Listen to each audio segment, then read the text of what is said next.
আজ আমি আপনাদের জন্য মাটনের একটা রেসিপি নিয়ে চলে এসেছি। বাই দ্য ওয়ে, আমি আপনাদের Trisha and welcome to my channel Tbsp আর আজকে আমি বানাচ্ছি মাটন কারি। তাহলে চলুন শুরু করা যাক।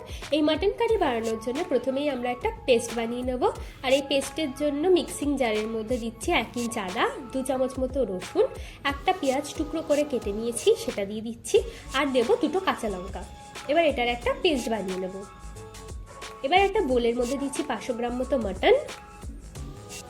এবার দেবো এর মধ্যে স্বাদ মতো নুন, হাফ চামচ হলুদ গুঁড়ো, হাফ চামচ মতো লঙ্কার গুঁড়ো দিয়ে দিচ্ছি, কাশ্মীরি লঙ্কার গুঁড়ো দিচ্ছি, হাফ চামচ মতো চিনি, অল্প গোটা গোলমরিচ, 1 চামচ মতো পেঁয়াজের কুচি, 3 চামচ মতো পেঁয়াজের যে পেস্টটা বানিয়েছি সেটা দিয়ে দেবো, আর দিচ্ছি একটু বেশি করেই সর্ষের তেল। এবার এই সব কিছুকে আমরা খুব ভালো করে মিশিয়ে নেবো, আর এটাকে আমি ওভারনাইটের জন্য রেখে দেবো। আপনারাদের চাইলে ওভারনাইটও রাখতে পারেন, আর যদি হাতে সময় না থাকে তাহলে অন্তত 2 থেকে 3 ঘন্টার জন্য এটাকে রেখে দেবেন। দেখুন, এটা আমাদের ভালো করে মেশানো হয়ে গেছে।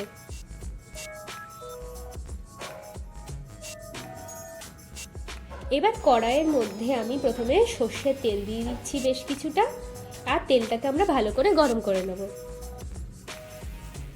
এবার এর মধ্যে আমি 8 টুকরো আলু দিয়ে দিচ্ছি। আলুটা আপনারা আপনাদের প্রয়োজন মতো দিয়ে দেবেন। এবার এর মধ্যে দিচ্ছি স্বাদ মতো নুন আর হাফ চামচ মতো হলুদের গুঁড়ো দিয়ে ভালো করে মিশিয়ে আমরা আলুটাকে প্রথমে ভেজে নেব।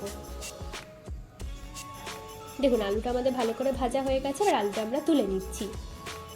এবার ওই তেলের মধ্যেই দিচ্ছি আমি একটা তেজপাতা, একটা শুকনো লঙ্কা, 2টো লবঙ্গ, 2টো এলাচ, 2টো পেঁয়াজের কুচি। এবার পেঁয়াজের কুচিটাকে আমরা ভালো করে প্রথমে ভেজে নিচ্ছি। দেখুন, পেঁয়াজটা আমাদের ভালো করে ভাজা হয়ে গেছে। এবার এর মধ্যে আমি দেবো 2 চামচ মতো পেঁয়াজের যে পেস্টটা বানিয়েছিলাম সেটা। এবার এটাকেও আমরা ভালো করে কষিয়ে নেব। দেখুন, সব কিছু ভালো করে কষানো হয়ে গেছে।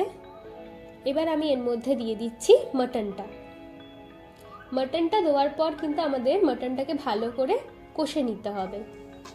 আপনারা চাইলে এই পুরো প্রসেসটা কিন্তু প্রেসার কুকারেও করতে পারেন, আমি সুবিধার জন্য কড়াইয়ের মধ্যে করে দেখাচ্ছি। দেখুন, 10 মিনিট ধরে আমি মাটনটাকে ভালো করে কষে নিয়েছি। আমাদের মাটন কষানো কিন্তু একদম হয়ে গেছে। এবার প্রেসার কুকারের মধ্যে আমি মাটনটাকে দিয়ে দিচ্ছি, দিয়ে মাটনটাকে একটু ভালো করে মিশিয়ে নেবো প্রথমে।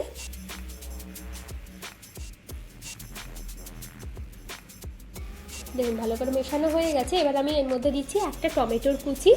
টমেটোটা দেওয়ার পর আবার ভালো করে আমরা একটু মিশিয়ে নেব।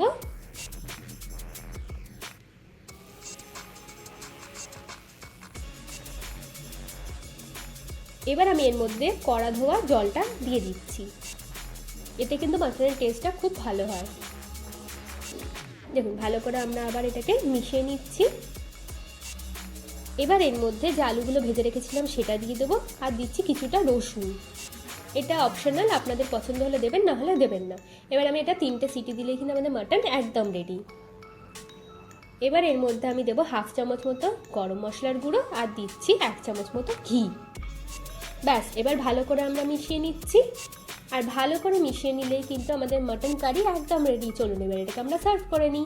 আমার ভিডিওটি যদি আপনাদের ভালো লেগে থাকে তাহলে প্লিজ একটি লাইক করবেন, প্রচুর শেয়ার করবেন, আর এরকম আরও ভিডিও পেতে আমার চ্যানেলটিকে সাবস্ক্রাইব করবেন। টাটা।